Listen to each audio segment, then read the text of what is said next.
Chegamos ao pico, agora estamos em declínio. Qual será a velocidade e o quanto esse número vai cair? Existem projeções, como havia projeções quando estávamos na ascendente, existem projeções agora em termos de ritmo de declínio, mas são apenas projeções.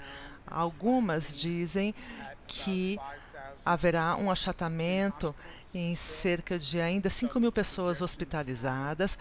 Algumas outras projeções falam que o declínio irá desacelerando de agora até o mês de junho, mas são apenas projeções. Como havia projeções a respeito do ritmo e do alcance da disseminação, projeções que nós sabemos que estavam erradas, não exatamente erradas. Nós não chegamos àqueles números por conta das nossas ações, o que nós fizemos, o que o governo federal fez, e, por sorte, a doença não chegou aos números das projeções. Agora existe a pergunta equivalente em relação ao ritmo do declínio. Qual será a variável?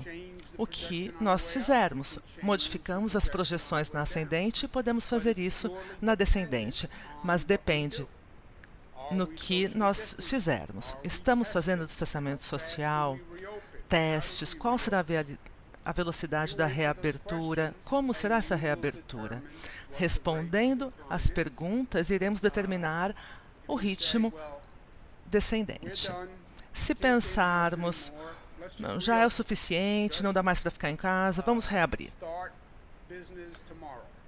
Empresas reabrindo amanhã. Vamos lá. O que vai acontecer? Isso. Todo o progresso que fizemos será perdido. Praticamente todos os especialistas dirão: o aumento da disseminação vai aumentar, mas vai aumentar ainda mais do que o pico que foi atingido da primeira vez. Vejam, esse é um vírus incrivelmente eficiente em termos de disseminação e crescimento. Eu sei que todos estão impacientes. Vamos reabrir.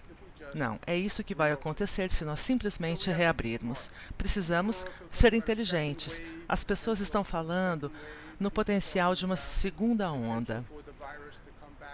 O potencial de retorno do vírus no outono, significando que o jogo não está ganho.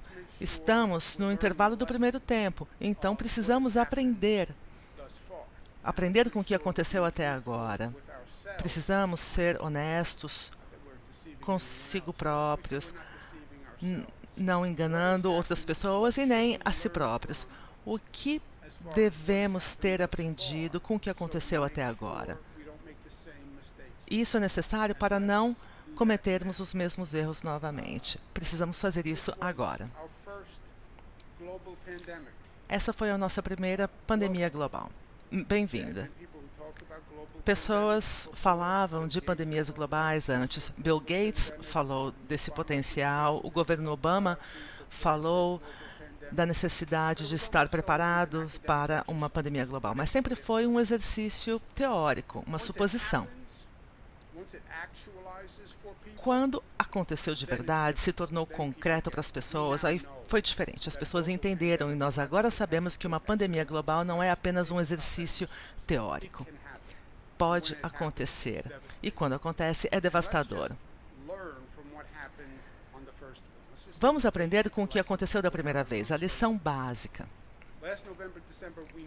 Novembro e dezembro passado, sabíamos que havia um surto na China. Era possível ler nos jornais, todos sabiam.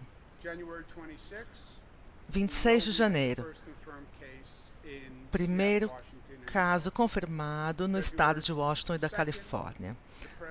Dia 2 de fevereiro, o presidente determinou proibição de viagens vindas da China. 1º de março, primeiro caso confirmado no estado de Nova York. 19 de março, o estado de Nova York totalmente fechado. Nenhum estado foi mais rápido da confirmação do primeiro caso até o fechamento do estado, como o estado de Nova York. E em março, a proibição de viagens da Europa. As pesquisas agora mostram, e isto já está relatado, que o vírus estava se disseminando vorazmente na Itália em fevereiro. Houve um grande surto na Itália no mês de fevereiro. Agora mostram que provavelmente eram 28 mil casos nos Estados Unidos em fevereiro, incluindo 10 mil casos no estado de Nova York.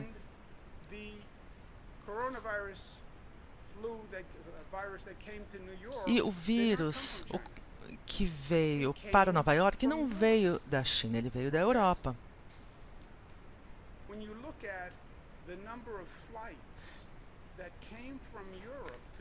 Pensem no número de voos que veio da Europa para a região metropolitana de Nova York e Nova Jersey. Janeiro, fevereiro, até o fechamento, foram 13 mil voos que trouxeram 2,2 milhões de pessoas. Então, em novembro e em dezembro, todos sabendo que havia o surto na China. Janeiro, fevereiro, voos vindo da Europa e pessoas também vindo da China em janeiro, até que houvesse o fechamento. E os voos continuaram vindo da Europa até o fechamento para a Europa. 2,2 milhões de pessoas vieram para Nova York e Nova Jersey. Nós agimos 2 meses depois do surto na China. Em retrospectiva, alguém acha que o vírus ainda estava lá na China esperando para que nós agíssemos 2 meses depois? Todos falam da economia global, da velocidade com que as pessoas se movimentam, como nós somos móveis. Como podemos esperar que 2 meses depois do surto, o vírus ainda estivesse lá na China, esperando para que tomássemos atitudes?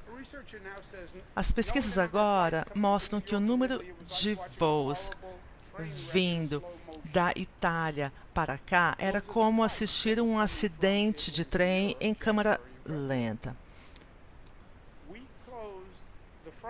Nós fechamos a porta da frente com a proibição de viagens vindas da China e que foi acertado.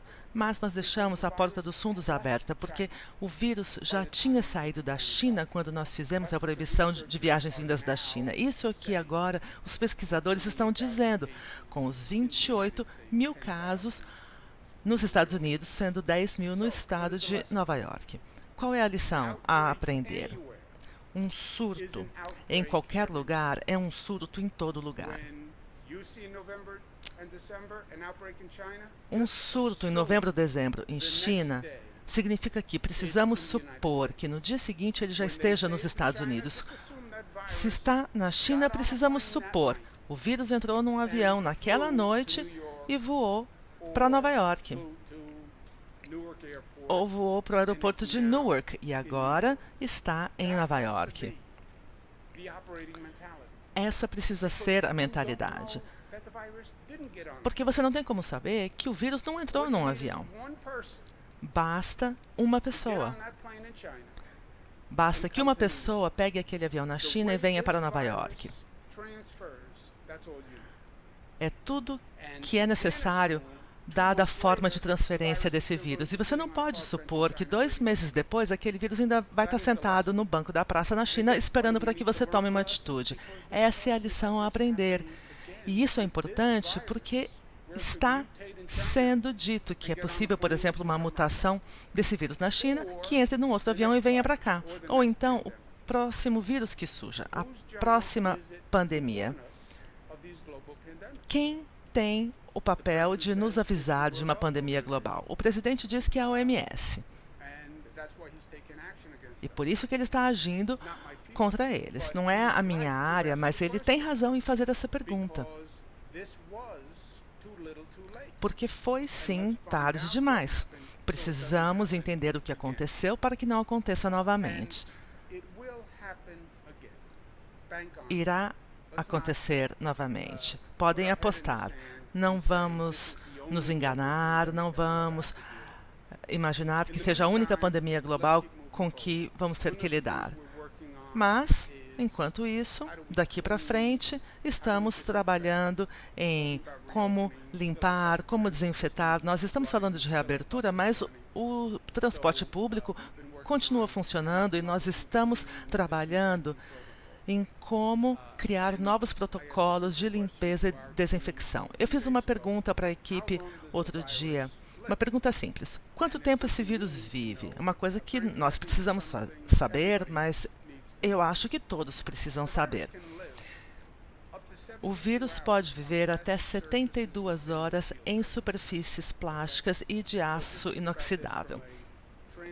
Pensem, por exemplo, no transporte público ou mesmo no seu automóvel. O vírus sobrevive num assento de vinil de um automóvel até 72 horas.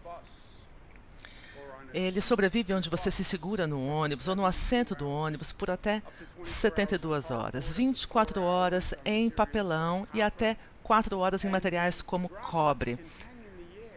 As gotículas ficam suspensas no ar por até 3 horas. Isso eu achei chocante. Quando se falava em gotículas, eu imaginava que a gotícula caía. Mas são gotículas que ficam suspensas no ar por até 3 horas. Eu nem sei como isso é possível. E muitas das pessoas que estavam disseminando são assintomáticas. Então, considere isso tudo e incorpore no seu cotidiano para as suas medidas de precaução. Vamos também fazer um relatório financeiro do Estado essa semana e vocês verão aquilo que nós esperávamos, mais ou menos 13,3 bilhões de dólares aquém da nossa projeção, num período de planejamento financeiro que englobavam 61 bilhões de dólares. O que aconteceu? O Estado de Nova York não estava em dificuldade antes disso acontecer. O Estado estava muito forte, nossa economia estava crescendo, um ritmo bem acelerado, os gastos públicos numa baixa recorde. Atualmente, os nossos impostos são mais baixos do que quando eu assumi. Mas você é democrata, como isso é possível? Os números mostram. As alíquotas para indivíduos e para empresas são mais baixas hoje do que quando eu assumi. Todas as alíquotas. Parece incrível, mas hoje são mais baixas do que quando eu assumi. As finanças do Estado estavam muito sólidas. Aí, esse tsunami econômico aconteceu, todas as empresas foram fechadas, todo mundo ficando em casa, sem receber salário, uma ansiedade enorme. E qual a consequência? As projeções de receita do Estado caíram muito. O que se fazer? Alguns sugeriram, não, os estados devem declarar falência. Como eu disse ontem, é uma ideia muito burra. Pessoas ficam falando de retomar a economia, reabrir, movimentar a economia novamente. E aí, ao invés de fornecer auxílio financeiro para os estados que foram atingidos por esse tsunami econômico sem que tivessem culpa, essa sugestão foi feita de que os estados declarassem falência. Existem alguns problemas com essa premissa, fora a questão ética e moral, o absurdo e a ruindade dela. Juridicamente, um Estado não pode decretar falência. Você precisa de uma lei federal que permita que os Estados declarem falência. E para o Senado que está propondo isso, eu digo para eles, aprove então uma lei que autorize que os Estados façam isso. Eu desafio você, desafio que o presidente então assine essa lei e diga, eu dou a possibilidade jurídica para que os Estados declarem falência. Senador McConnell, essa sua sugestão, então, eu digo, aprove uma lei, eu desafio o senhor a fazer isso e faça com que o presidente assine essa lei que permite que os estados declarem falência. Você quer mandar esse sinal para o mercado que essa nação está com problemas verdadeiros? Quer mandar uma mensagem internacional de que a economia está passando por dificuldades? Faça isso. Permita que os estados declarem falência porque você promulgou a lei. Vai ser a primeira vez na história da nossa nação que isso vai acontecer. E eu desafio o senhor a fazer isso. E aí vamos ver quantos estados vão aceitar a sua sugestão, porque eu sei que eu não iria. Agora, se você acredita no que você disse, se você tiver coragem, convicção, porque você é um homem de palavra, aprove essa lei. Se é que não era só politicagem. Vamos ver quanto tempo vai levar para o senhor fazer isso. Além disso, eleição. No meio desse caos, nós teremos eleição. Nós vimos eleições acontecendo com pessoas em fila por muito tempo. Para mim, não faz sentido falar para alguém: você precisa arriscar a sua vida, violar o distanciamento social para que você possa votar. Então, nós criamos um decreto permitindo o voto à distância. Assim, todo eleitor de Nova York automaticamente vai receber pelo correio uma aplicação, um pedido para votar dessa forma. Então, você pode apenas postar o seu voto, não precisa ir até lá. Também daqui para frente teremos mais testes, nós estamos progredindo bastante, estamos testando mais do que qualquer outro estado. Per capita, nós estamos testando mais do que qualquer outro país do mundo. E isso vai nos informar como agir daqui para frente. Precisamos prestar atenção na disseminação do vírus, porque está esquentando, as pessoas vão sair mais de casa. Isso vai acontecer naturalmente. Então, os testes nos dão os números que precisamos para nos informar e precisamos também manter o distanciamento social. Precisamos planejar a reabertura, mas não reabrir como era. Nós passamos por essa experiência horrorosa. Precisa ser um período de reflexão. Se formos inteligentes, vamos usar dessa forma. Existem lições a serem aprendidas. Se formos inteligentes e corajosos para nos olhar no espelho, pensando que no 11 de setembro nós fomos inteligentes. Na Segunda Guerra Mundial também passamos pela tempestade de Sandy, aprendemos, crescemos e nos tornamos melhores. E agora é hora de fazer a mesma coisa. As pessoas mudaram seu estilo de vida e o que aprendemos com isso? Como ter um sistema de saúde melhor que dê conta de emergências de saúde pública? Como ter um sistema de transporte melhor? Melhor sistema de telemedicina? Fazer um melhor uso de tecnologia na educação. Por que crianças precisam ir para um estacionamento para ter uma conexão de internet para fazer a lição de casa? O que aprendemos com isso e como iremos crescer? Nova York precisa liderar, porque nós em Nova York somos firmes. Mas como a gente diz que nós somos firmes, nós acreditamos que ser firmes inclui ser inteligente, disciplinado, unido e amoroso. A última coisa que eu gostaria de dizer, e é uma questão pessoal, é em relação à minha avó paterna, Mary. Uma linda mulher, mas que era durona ao estilo de Nova York.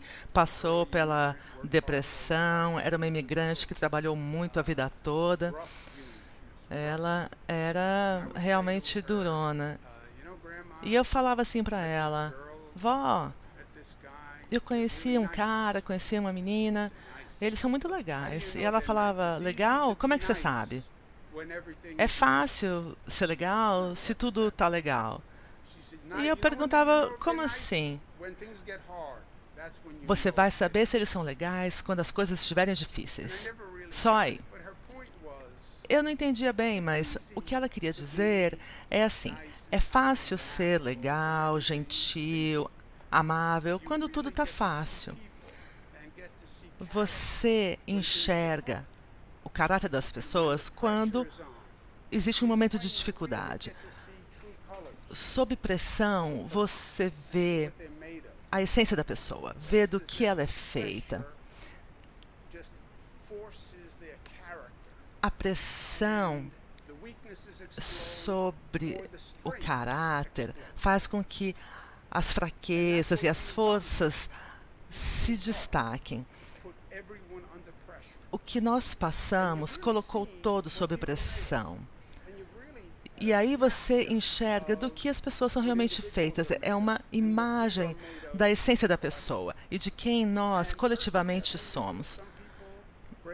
Para mim, eu vou ser sincero e dizer que algumas pessoas te decepcionam muito. Pessoas que eu imaginava que iriam ser fortes, iriam se destacar, quando estiveram sob pressão, desapareceram. Por outro lado, pessoas de quem você não esperava muita coisa, essas pessoas se destacaram. Você vê o melhor e o pior de humanidade vindo à tona. Nos dois sentidos. Tudo se ressalta. O que existe de forte, de fraco nas pessoas, de belo e de feio nas pessoas. Para mim, o lado belo e forte que você vê compensa a fraqueza. Eu busco inspiração nessas forças para que eu possa tolerar a decepção com a fraqueza. Aqui tem uma carta que eu recebi e que resume bem isso. Caro Sr. Cuomo, eu tenho sérias dúvidas de que o senhor lerá essa carta, porque eu sei que o senhor está incrivelmente ocupado com o desastre que recaiu sobre o nosso país. Nós somos uma nação em crise, não há dúvidas. Eu sou um fazendeiro aposentado que mora no nordeste do estado do Kansas. Eu e minha mulher, que tem apenas um pulmão e problemas com o único pulmão que ela tem. Ela também tem diabetes, nós já temos mais de 70 anos e eu admito que eu temo por ela. Aqui, junto com essa carta, eu envio uma única máscara N95 que sobrou de quando eu ainda trabalhava na fazenda. Nunca foi utilizada. Se possível, o senhor poderia entregar essa máscara para um médico ou um profissional de enfermagem do seu estado? Eu segurei, eu mantive 4 comigo para minha família. Continue a fazer, por favor, o que o senhor faz tão bem, que é liderar. Saudações a Dennis e Sharon. Um fazendeiro no nordeste do estado do Kansas. A mulher tem só um pulmão e diabetes. Ele tem 5 máscaras. O que ele faz? Ele manda uma máscara para um médico ou um enfermeiro de Nova York. É a imagem da humanidade. Veja só.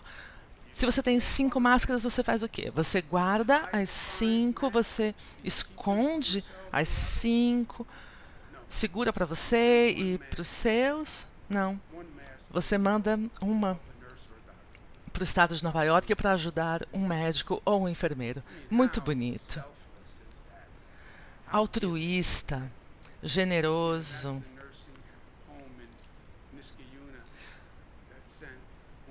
Como a casa de repousos que enviou 100 ventiladores para o estado de Nova York, ainda que precisando. É esse amor, generosidade, essa coragem de espírito que faz com que esse país seja tão bonito. Faz com que os americanos sejam tão bonitos. É essa generosidade de espírito, para mim, que compensa tanta coisa feia que a gente vê. O senhor pode ficar com uma máscara, eu vou ficar com 4. Deus abençoe os Estados Unidos. Perguntas?